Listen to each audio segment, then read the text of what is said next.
shaker if you want. They're over here. Here we go. Love of God surrounds me. Love of God enfolds me. Our God protects me.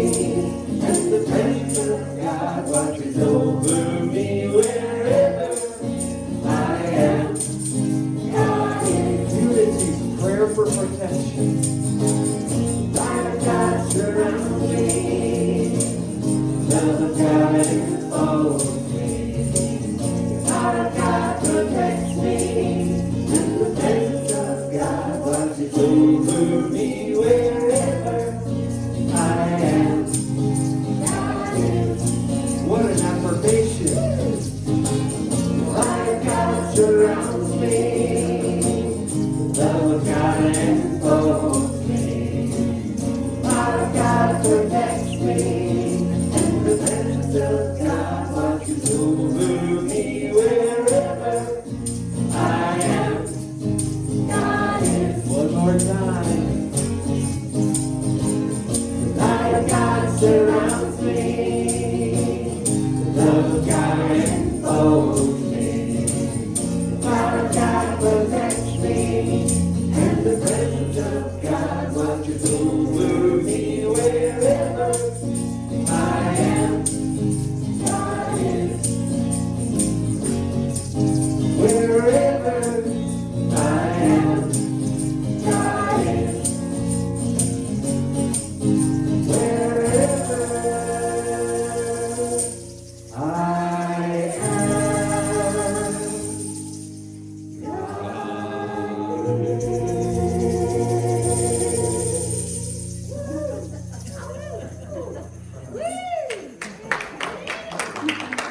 Well, good morning, everybody. Good morning. How is everyone this morning? All right, good to hear that. So I would invite you all just to breathe with me as we take a mindful breath and relax your body as we turn our attention within to that rich inner world of abundant God stuff where we know our oneness with the divine source. And let us all speak our purpose together from that space of wholeness. Here we go. As an intentional spiritual community, the purpose of CSL is to be a living environment for individuals to realize that we are all unique emanations of God, the love intelligence governing the universe. We embody the truth of our oneness with God, and we consciously practice this truth in our everyday life. Through the exploration of new thought, ageless wisdom, and the energy of unconditioned love, we are dedicated to individual transformation and to being a beneficial presence in the world.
this stillness, let us turn to that place within, that place where we consciously connect with that essence of life, the reality of who we are, the magnificence of spirit. And in this place, we recognize that God is the wholeness and the vitality, that God is the oneness and the unity, the love and the overflowing grace that is ready to pour out its life into each of its creations.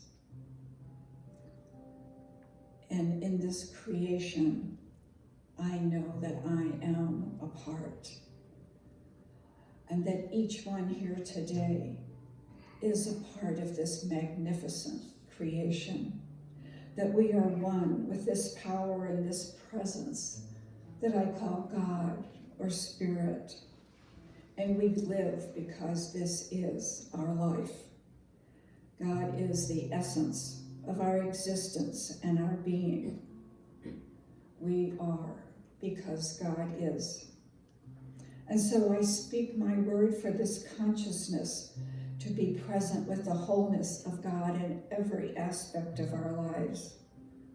I know that the wholeness and the vitality of God is our body temple, that this wholeness, this essence, is in all of our relationships. I know the wholeness and prosperity of God is in our body of affairs. And this wholeness is active and vibrant in our minds, our hearts, and our souls. With ease and grace, we accept God's wholeness as we graciously receive the goodness and the glory of infinite possibilities that are available always, overflowing every minute of our lives. And I give thanks for this awareness of wholeness that is restoring, uplifting, renewing, and guiding our lives in this very moment.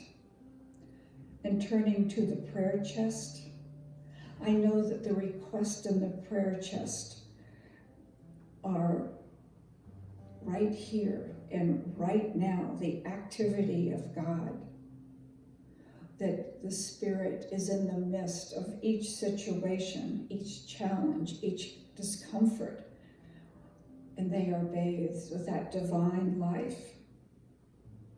Wisdom is flowing in and through each situation, and peace, harmony, health, abundance, and happiness is being revealed right now as each is guided and directed into right action, right solutions, and revealing clarity and the highest good for each situation. I bless the service and our volunteers, knowing that their dedication is God in action, bringing for each of us a greater expansion of our awareness of the magnificence of God. We are blessed by the presence of each other, for we are each the shining light, shining our light for the other as we go forward in a greater awareness of the divinity that we are. And so for this, I give thanks. I give thanks for this truth, that as our greatness of the divine, that we are revealing our highest and best at all times, that we are guided, directed into the life that we desire. And so I release this prayer into the law, knowing it is already so. It is already manifest in the mind of God, coming into fruition as we release and let go and join together and declare, and so it is.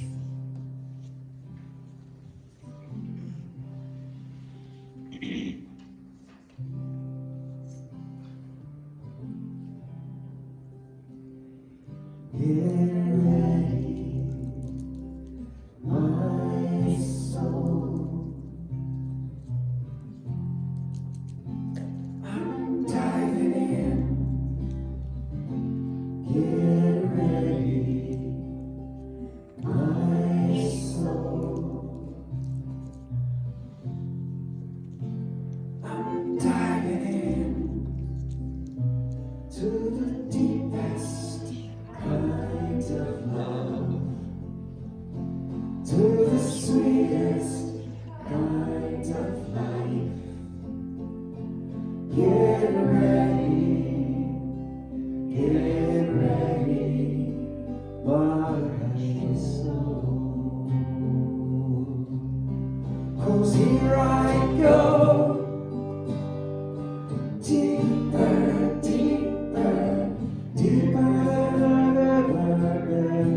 source. Here I go. Deeper, deeper, deeper than I've ever been before. Here I go. Closer, closer, closer to my sacred source.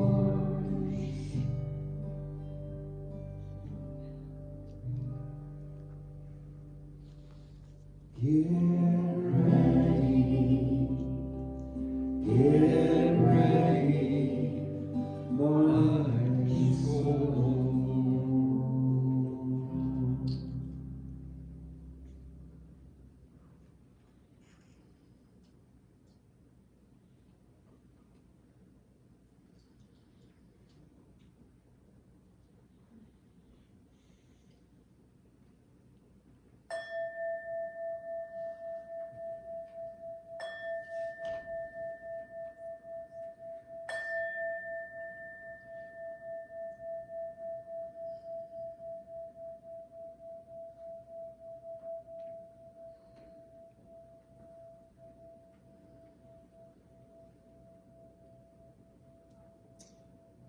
I'd like to call your attention to the prayer chest at the bottom of the stairs to the right.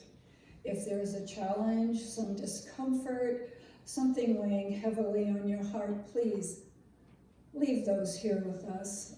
Put your request in the prayer chest, and the practitioner will be doing affirmative prayer this week on your behalf. And my quote for today: you will be given constant suggestions by the Spirit regarding the sanest and most fruitful methods of living your own personal life in true unity with God. Guinevere Behram. And of course, I just lost my page. There. And from Ernest Holmes, we find that prayer is essential to happiness, for righteous prayer sets the law of the Spirit of life in motion for our good.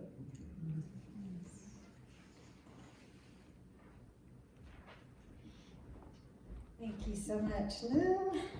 All right.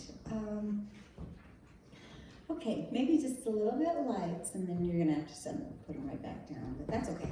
You have a switch or no. So today we continue with our March focus, which is choice. And I too would like to share a quote from Ernest Holmes. He said, "We cannot live a choiceless life.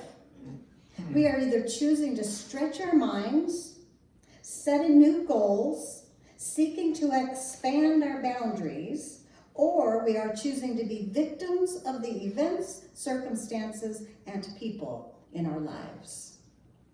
So today I chose the focus, choose righteous. Okay, so we've had different ones. We had choose wisely last week, I think, and this week choose righteous. Anybody have wondering about that word righteous? Mm-hmm. So I looked up Merriam-Webster, defined righteous for me, and the one I chose said, acting in accord with divine law. That's what I'm talking about, okay? So today we talk about choosing to act in accord with divine law. And I'd like to start with a video message from Reverend Mark Vieira from North Hollywood CRS. You all know him. He's titled this message, Your True Voice. And after the video, we're going to have some special music, which will be lively and you can join in on. And then I'm going to come back up here, and there's some ideas that I would like to share to help us to hear and distinguish which inner voice is speaking in accord with divine law, because I know that is one of the questions I get asked the most. How do I know which voice to listen to? Because we all have multiple voices in our head vying for our attention, or I do, and I'm guessing most people do. If you don't, then wee-ha, right? So we'll talk about how to know which voice is the best choice.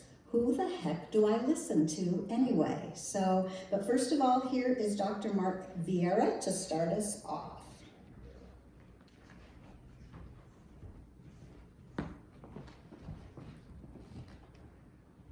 I'm going to talk today a little bit about what I think of as our authentic voice. Ernest Holmes, who is the founder of our church, created this teaching here in Southern California, which I think is really interesting because he really felt that this philosophy was very agreeable to people who had a very strong creative impulse in life. And I think it's why he loved Southern California, because he was connected with people who were, actors and actresses and singers and directors, and he knew lots of Hollywood people, and he loved how Hollywood people could take this philosophy and incorporate it to move their life forward in a greater way that expressed the infinite spirit much more than they had known before. Our teaching, I think, allows each of us to access the presence of spirit that's within and reveal it in our own unique way. For thousands and thousands of years, go back to the ancient Greeks. They knew that our individual creativity and our spirituality were connected. And people have known that for years, right? The creativity, I think, the creativity that you and I express, I believe, is an aspect of the spirit that we are. I think everyone is here to create. You say, well, here to create what? Well, I don't know. For you, it could be you're here to create a life that you love. It could be you're here to create a wonderful home or a beautiful family. Or you could be writing, a great novel, or you could just be working on creating a healthy body. The universe doesn't judge any of that. Spirit that we are, I believe, is the vessel through which we are always in the process of creating. We're all endowed with free will. We're all endowed with choice. So if you want to sit back and say, I'm not creative, I don't create, the universe will say, okay, interesting choice, that's just fine. But I believe that what's always taking place is that spirit, the infinite mind, God, is always seeking a fuller and greater expression of itself through us, by means of us. God creates by us saying yes to the creative impulses that come forward in our mind and in our heart. So the universe, I think, is always responding to our thoughts. The universe is responding to our words. The universe is responding to our deeds. The universe is responding to our intention. So, and what I mean by the universe is responding is that it is giving back to us in equal measure what we give out, right? So there is what we create intentionally, but there's also things that we create unintentionally.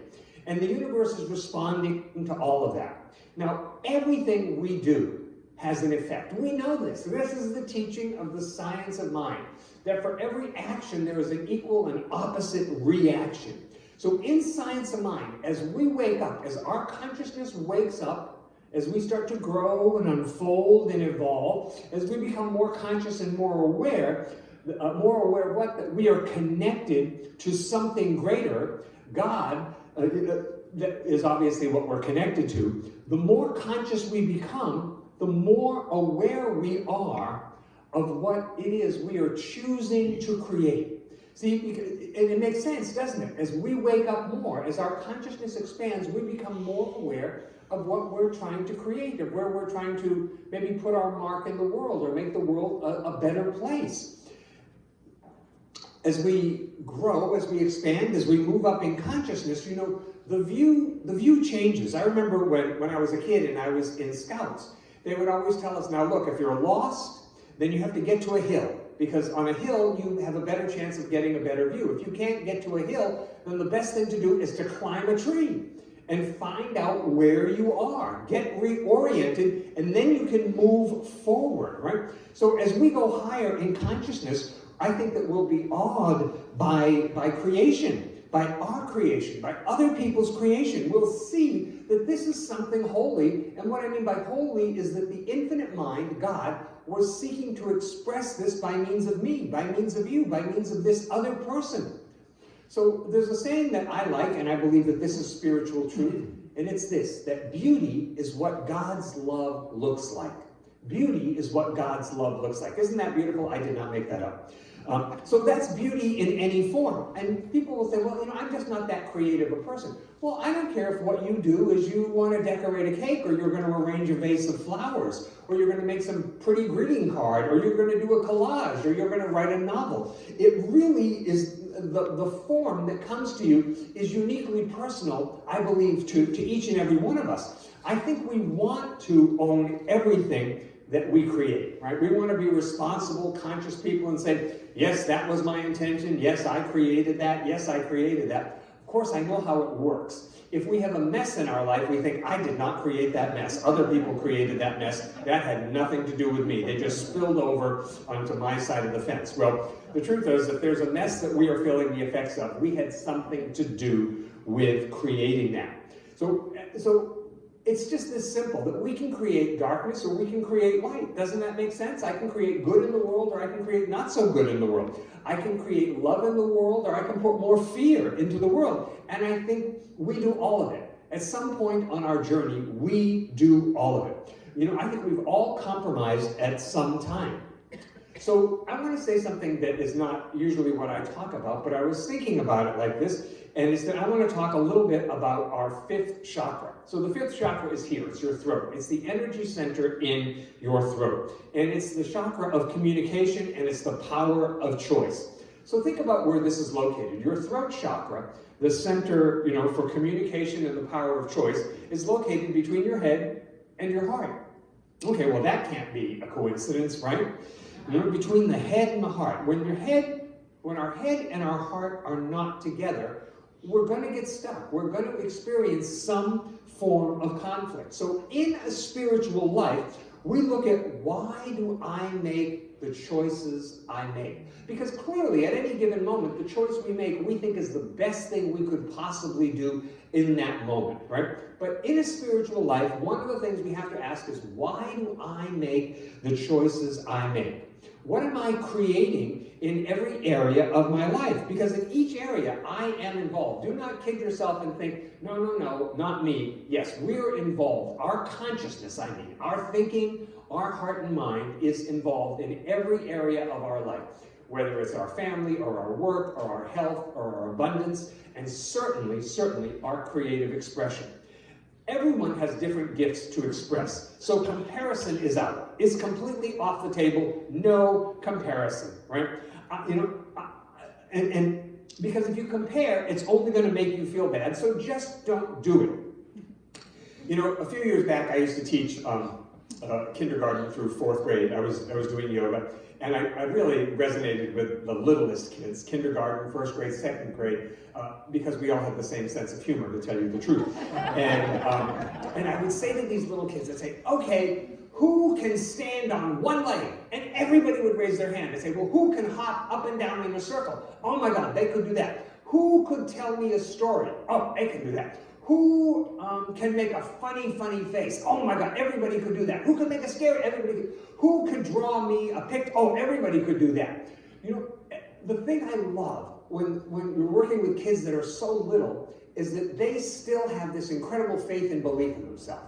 They have not learned, they're not, quote, good at something yet. So, of course I can tell a story. Of course I can make a funny face. Of course I can hop on one foot in a circle. And so they're not comparing themselves. They're not thinking, well, Michael Jordan is really a much better athlete than me, so I probably shouldn't even try. They're not doing that.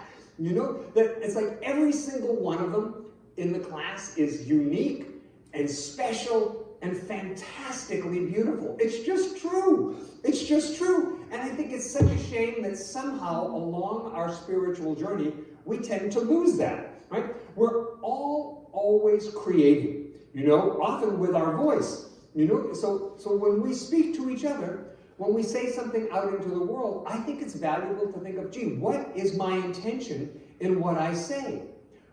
What's the tone of voice that I'm using? What's the attitude I'm using? Because everything we do carries the energy, or everything we do carries the consciousness with which we do it. Right? So your intention, your attitude is very, very important, I think. We create the energy field, or sort of like the frequency around us, because all of life is vibrating. We know now, in 2020, we know that everything is energy, which is a very similar way of saying everything is God, because that's what we believe in the science of mind, that it's all God. So this is why everything we do matters, because our relationship to the power of creation is a very, very intimate one. Having had time to think about this week, I realized that community is a component of this that is enormously important, because a group of like-minded people, like we have when we're doing church, a group of like-minded people helps us stay more on track, helps support us, helps love us. A group of like-minded people lets us just be us when we need that the most. People around me who know how to support the activity of spirit within me become like a great blessing in my life. Because without this kind of support system, like the support system that we have in church, we will move, I think we will more easily believe the bad stuff about ourselves. Without the support of a community, we'll believe the limitation, we'll believe in the lack. All the reasons why we can't do something. This is why having a community of like-minded people around us is so important. What do you tell yourself will happen if you are fully creatively expressed? As expressed as you want to be, as outrageously expressed as you want to be. Do you even allow yourself to think of that? Maybe you say to yourself, oh, no, I can't think of that, I'm going to be a failure, or I'll just be disappointed, so it's better not to even get my hopes up. This week, my encouragement to you is to get still at some point for a few minutes and ask yourself, what is longing to be expressed through me? What is it that Spirit is seeking to express by means of me? Now, all you have to do is just be with that question this week. What is it that Spirit is seeking to express through me? Or what is longing to be expressed by means of me? It may be something different from what you've ever done before. In which case I would say, well, don't be shocked by that. Because if you hear the voice of God, you're supposed to listen to that. Now, Ernest Holmes says that our intuition, when we have a hunch, or an inkling, or an aha, when we hear that inner voice, that voice of God, that's our intuition. And that's how Spirit speaks to us, through the voice of intuition. So I think we have to trust. Trust what? Well, trust that what we need to know will always, always be revealed. Now, probably not the whole path, perhaps just the next couple of steps, but I believe what is authentically you is of God, is of Spirit. And this is why, like when I say a writer has to find their voice, we have to find our voice. We have to find our way that we open up and allow infinite loving Spirit to express through us in a way that only makes us more. In fact, it also makes the world a better place, because imagine if everybody was fully creatively expressed. Now, God is infinite. There's room for everybody to do their creative expression. Right? But imagine how happy people would be if we all were fully creatively expressed and we also all valued each other's creative expression. So in the Gospel of Thomas, it says, if you bring forth what is within you, it will save you. But if you don't bring forth what is within you, it will destroy you. So what stops us, I would say most often, is fear. There's a battle between our human personality that wants to and the fear that is terrified to, that stops us. So do we want to watch others express just so we can be safe? No, of course not. When we see other people expressing in a fantastic way, what that's supposed to do is light a fire under us. It's supposed to show us, gee, that's possible for me. I could do that as well.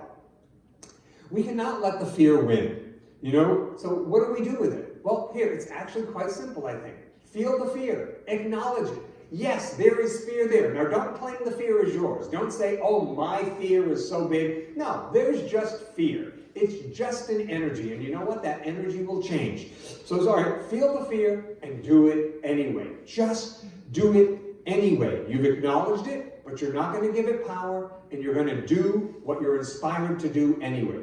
See, there's unfulfilled potential in everyone. Even if you are the most creatively expressed person, God could express even more by means of you. So Emerson said what we have to do is get our bloated nothingness out of the way of the divine circuits. So what do I do or want to do, maybe just for the joy of it? What do I want to create just because I want to? Do that. That is spirit expressing. And you know, when we say yes to that, what happens is spirit lines up right behind us to express something else. And then the next thing. And then the next thing. So the question for this week is, what is longing to be expressed through me?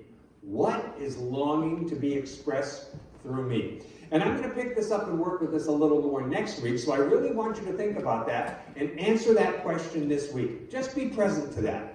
Be real. Surrender all your thoughts around it. You know, stay in the present moment. Don't go too far in the future or too far in the past. See, because the presence of the living spirit within us is always seeking to fulfill us. Not to control, but to fulfill. So remember, the question this week is, what is longing to be expressed through me?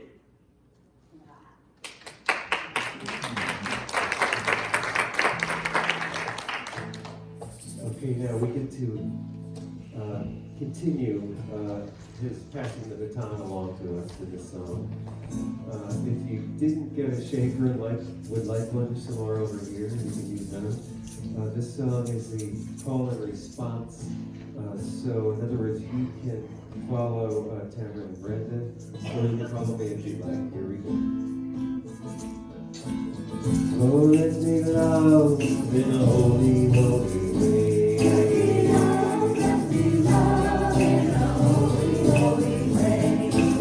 Oh, let me love in a holy, holy way. Let me love in a holy, holy way. Oh, let my life be an answer to your call. Let my life be an answer to your call.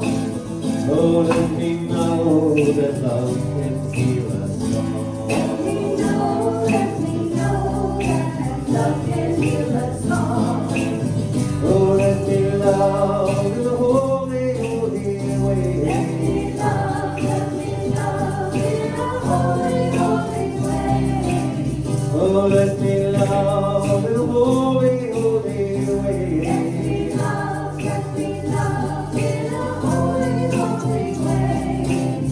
Oh, let me live in a holy, holy way. Let me live in a holy, holy way.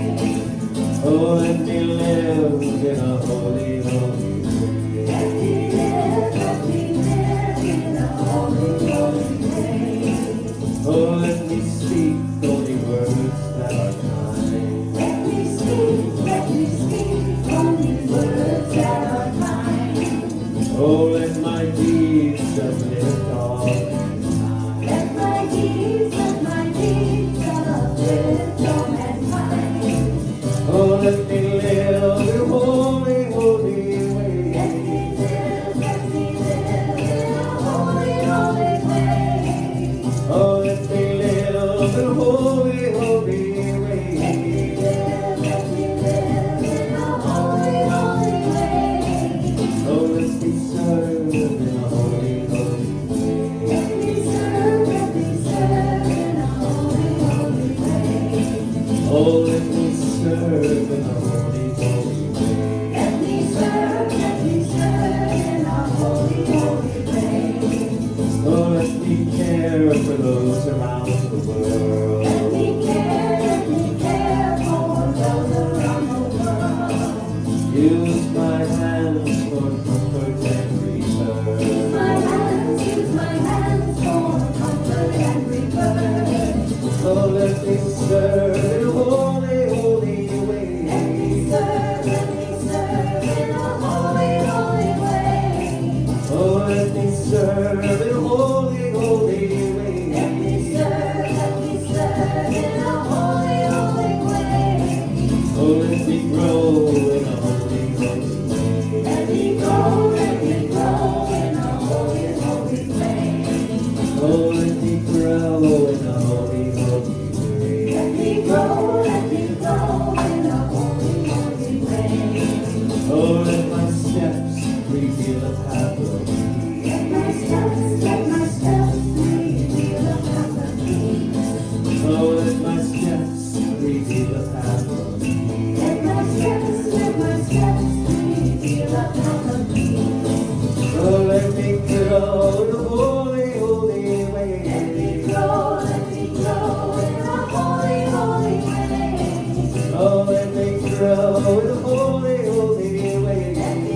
right. Thank you, Dave. That was fun. Was that fun?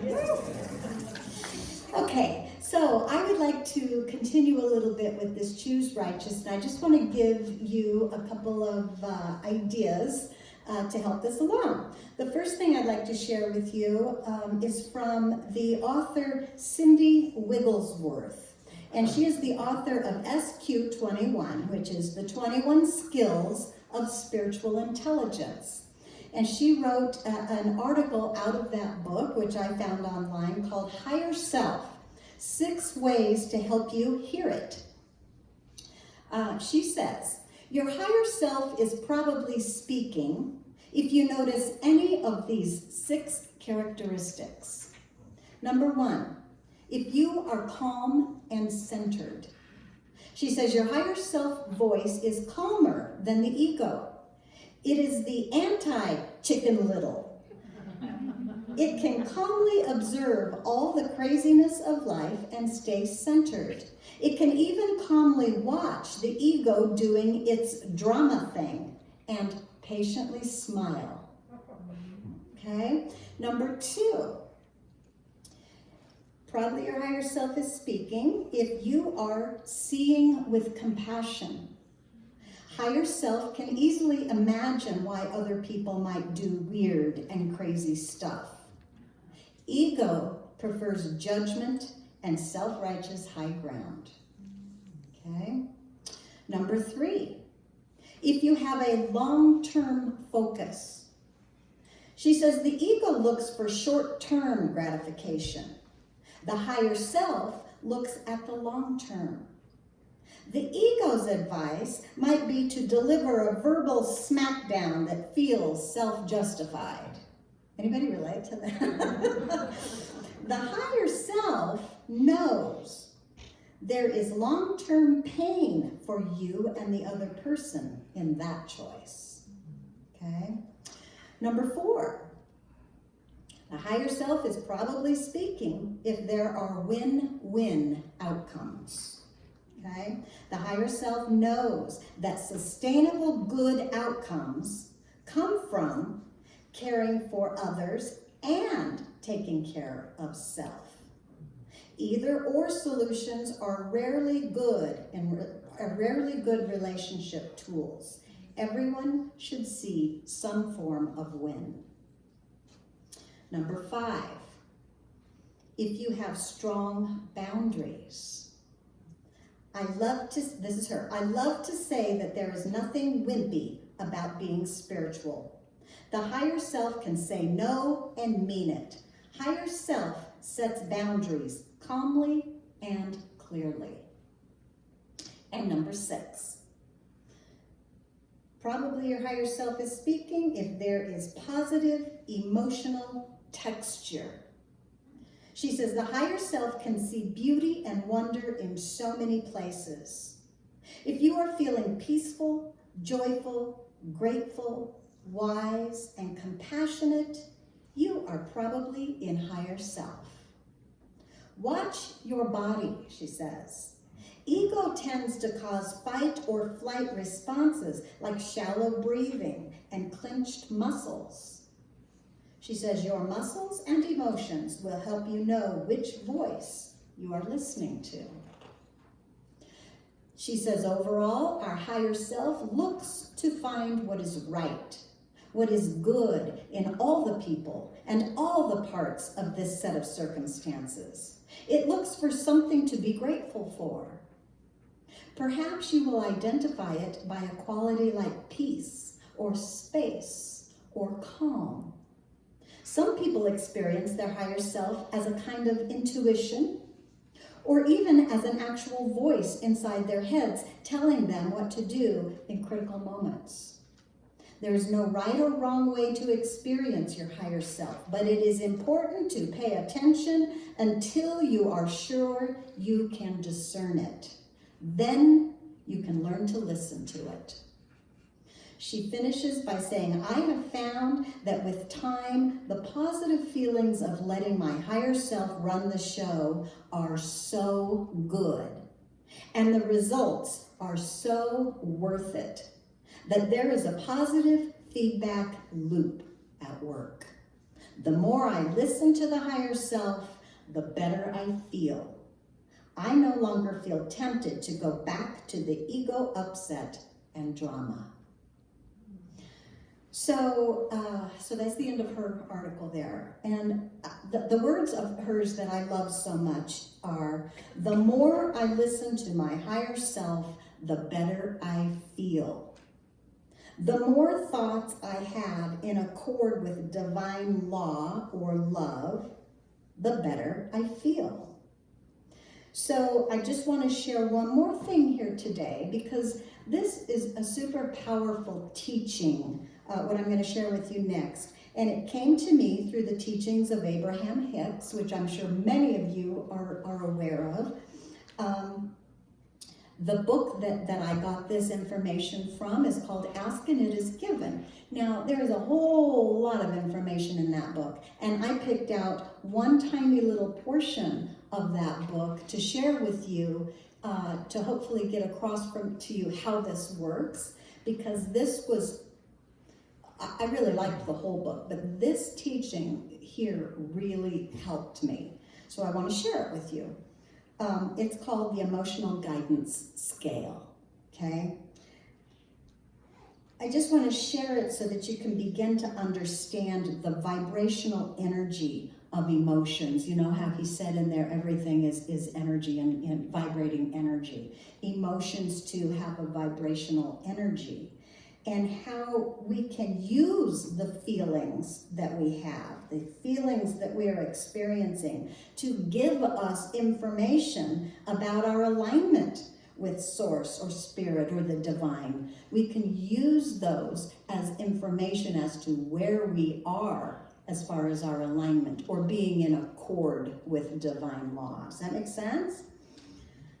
Abraham, I'm going to give a little quote here. It says, when you care about how you feel and you're willing to pivot and turn your thoughts towards better feeling things, you will quickly begin the positive, deliberate transformation of your life. Okay, so in order to present this, I'm going to read another article. Has anybody heard of Gabby Bernstein? She's kind of popular right now, a young person writing about the stuff that we talk about in a way that this is just my interpretation, in a way that young people like to hear it. And so she has a book called Super Attractor that is about the law of attraction. And in that book, she writes about the emotional guidance scale by Abraham Hicks. So you can show the slide now. I'm going to talk about this. The emotional scale is a list of commonly felt emotions ranging from joy, appreciation, freedom, love, and empowerment, which you see is at the top. See that? Can you see that okay? Yeah. And it goes down to fear, despair, desperation, grief, and powerlessness at the bottom, the lowest. So she's got these. Now this is Abraham Hicks' work, nobody else's. It's just presented in this book. And you can take it or leave it. But it was very powerful for me to see the actual, what they felt was vibrational energy from those emotions. Now this is Gabby talking. When you want to feel better, you can identify where you are on the emotional scale and proactively reach for better feeling thoughts that lead to better feeling emotions, okay? The closer we are to the emotion of joy, the more easily we attract what we desire. She says, but what about when we're really far from joy? When we feel desperate, fearful, or powerless? In these situations, it's not wise to try to leap up the scale as fast as possible. She says if you've ever tried to force yourself to feel happy when you're far from it, you know that how hard it is. In fact, trying to go from very low vibration to a very high vibration in record time can actually make us feel worse. And I think we've all tried to do that before. She says when you're in a negative place, high vibe thoughts won't resonate with you. They'll just feel false. So instead of trying to leap, we have to gently guide ourselves back to joy by taking one small step at a time. Our energy attracts its likeness. When we're low on the emotional scale, we are emitting negative energy, which attracts people, situations, and experiences that match that vibration. I believe that's what Dr. Mark just kind of told us there. She says, remember, we are always manifesting, even if we're not consciously aware of it. She says, as we lift ourselves out of a low vibration and move up the emotional scale, our point of attraction shifts. When we lean toward joy in any situation, we literally change the vibrational frequency of what's happening around us. The next time you notice yourself at the bottom of the emotional scale, gently practice reaching for better feeling thoughts. Do you see that it's better feeling thoughts that can cause you to move up the emotional scale? Like if our thought is how terrible and stupid we are, that is not really going to move us up to a higher vibration. Do you see? It's the thought that takes you there, reaching for better feeling thoughts. Okay? Know that you can move up the scale bit by bit, step by step. So that is just a teeny tiny introduction to this work. And they obviously go into great detail in the book, and she probably does in her book, Super Attractor, as well. But I just wanted to give you just a little taste of that. That was really powerful for me. A couple of things in the beginning of my spiritual work. First of all, to know that it's a thought that can make me feel better was new to me at some point. And it might be new to some people. It's actually the thought you're thinking, not the thing, but what you think about the thing, okay? Wayne Dyer teaches a lot about that as well. And then just to have the scale of emotions, I thought was really powerful. To know that if I'm in anger, and then I can look up. I don't have to go all the way to joy to feel better. I just need a thought that's going to move me up a little bit at a time. And then I can move up a little bit more. And remember, the higher we are on that scale, close to joy, the more we are capable of actually manifesting what our heart's desire is. That is like not having your head be different than your heart, like you talked about. So, I've created a card for everybody today with the emotional guidance scale on it. And on the back of the card, so here it is, and they're on the handout table. So it has the emotional guidance scale. And on the back of it, I went ahead and put Cindy Wigglesworth's 6 ideas, probably speaking, if you notice, from your higher self, so that you can look at those as well. And I'm giving this to you so that you can begin to use it as a guide to better choices in your life by choosing thoughts that lead you to feel better and better, attracting better and better experiences for you. So that is my gift to you today. That is what I mean by choose righteous, okay? Not choose to be righteous, but choose righteously. So let's sing, huh?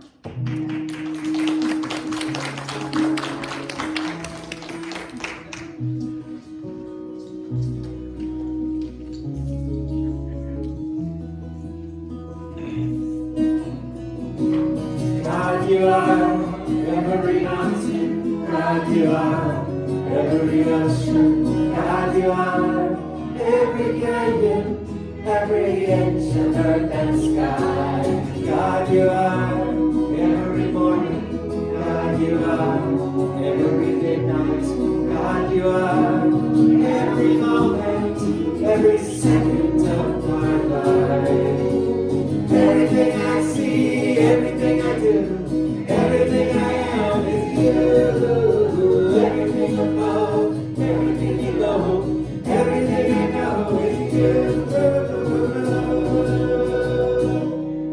God, you are every sunrise. God, you are every moon glow. God, you are every star shine, every inch of earth and sky. God, you are every springtime. God, you are every snowfall. God, you are every season, every second of my life.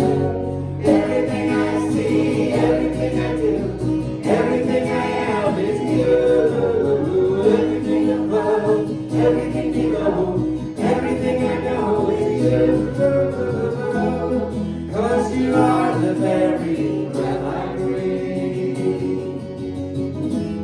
And your perfect love created me. Everything I see, everything I do, everything I am is you. Everything above, everything below, everything I know is you. Everything I see, everything I do, everything I am is you. Everything above, everything below, everything I know is you. Everything I see, everything I do, everything I am is you. Everything above, everything below, everything I know is you.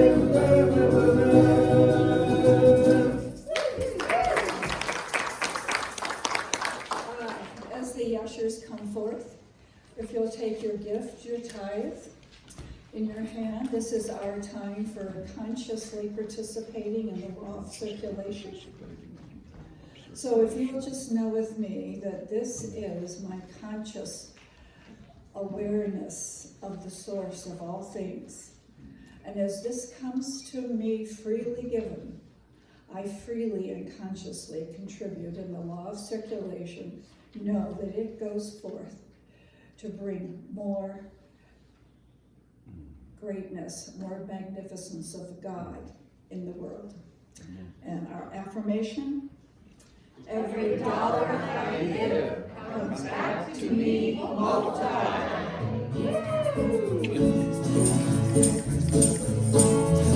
I come to be my highest good, that it may find me where it should.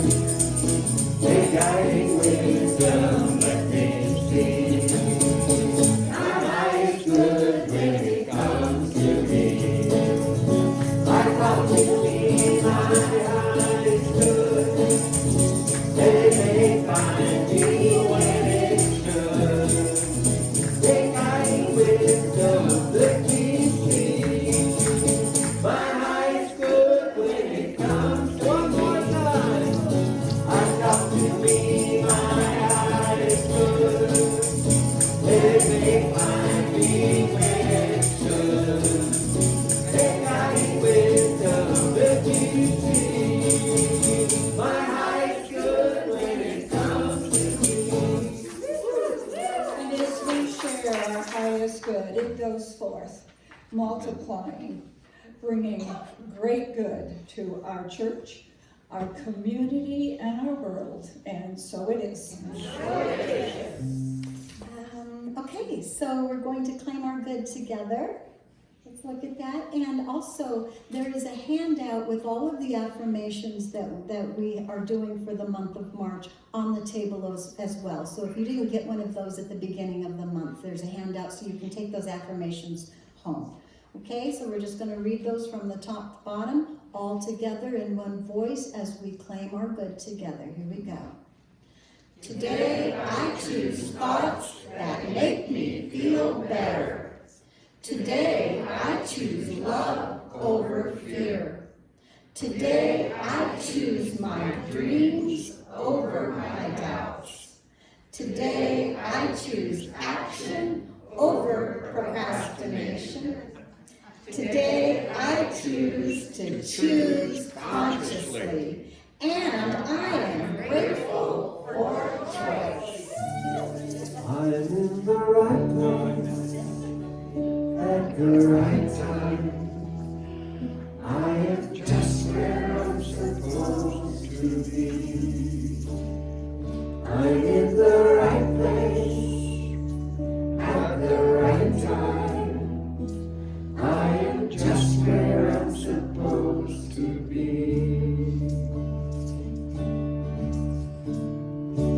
in the right place at the right time. I am just where I'm supposed to be. I'm in the right place at the right time. I am just where I'm supposed to be. I'm in the right place at the right time. I'm just where I'm supposed to be. I'm in the right place at the right time. I'm just where I'm supposed to be. Oh, my soul is welcome here. Oh, my soul is welcome here. I'm getting the best things out of here. My soul is welcome here. I'm in the right place at the right time. I'm just where I'm supposed to be. I'm in the right place at the right time. I'm just where I'm supposed to be.